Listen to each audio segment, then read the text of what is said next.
Israel Hamas युद्ध की वजह से अब पूरा मिडिल ईस्ट जंग की आग से धधक रहा है और ऐसा लग रहा है कि अब ये युद्ध समूचे मिडिल ईस्ट को अपनी चपेट में लेगा।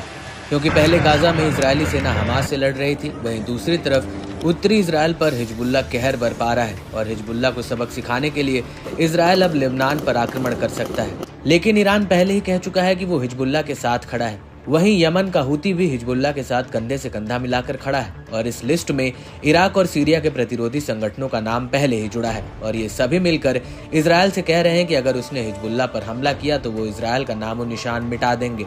लेकिन अब ऐसा लग रहा है कि मिडिल ईस्ट के हालात एक ज्वालामुखी में तब्दील हो चुके हैं जो कभी भी फट सकता है। और अगर युद्ध का ये ज्वालामुखी फटा तो कहीं दुनिया में तीसरे विश्व युद्ध की शुरुआत न हो जाए। वो इसलिए क्योंकि अब तुर्की भी हिजबुल्लाह के समर्थन में आ गया है। तुर्की के राष्ट्रपति तैयब एर्दोगन ने आरोप लगाया कि पश्चिमी देश इजरायल को खुली शह दे रहे हैं, उसे लेबनान पर हमला करने का समर्थन दे रहे हैं। एर्दोगन का कहना है कि इजरायल की आंखें अब लेबनान के ऊपर हैं। हम देख रहे हैं कि पर्दे के पीछे से पश्चिमी शक्तियां इजरायल की पीठ थपथपा रही हैं और यहाँ तक कि उनका समर्थन भी कर रही हैं। तुर्की के राष्ट्रपति ने आगे कहा कि नेतन्याहू की योजना युद्ध का दायरा बढ़ाने की है, जिससे एक बड़ी त्रासदी आएगी और अगर इजरायल हिजबुल्लाह पर हमला करता है तो तुर्की अपने भाइयों और लेबनान के साथ खड़ा है। मैं अन्य देशों से कहूंगा कि वो लेबनान के साथ एकजुटता से खड़े हों।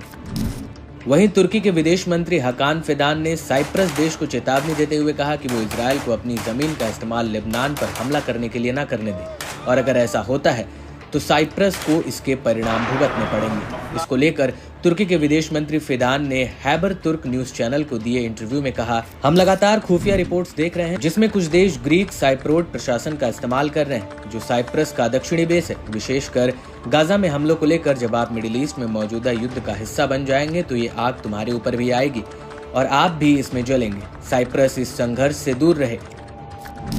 आपको बता दें कि ये पहली बार नहीं है जब तुर्की ने इजरायल के खिलाफ मोर्चा खोला हो। इससे पहले भी तुर्की के राष्ट्रपति तैयब एर्दोगन ने नेतन्याहू पर खुले मन से हमला बोला है। यहाँ तक कि उन्होंने हमास की पॉलिटिकल ब्यूरो के मुखिया इस्माइल हानिये से भी इस्तांबुल में मुलाकात की थी और इस मुलाकात के बाद उन्होंने फिलिस्तीनियों के इजरायल के खिलाफ एकजुट होने की वकालत की थी। एर्दोगन नेतन्याहू की तुलना जर्मनी के पूर्व तानाशाह हिटलर से भी कर चुके हैं।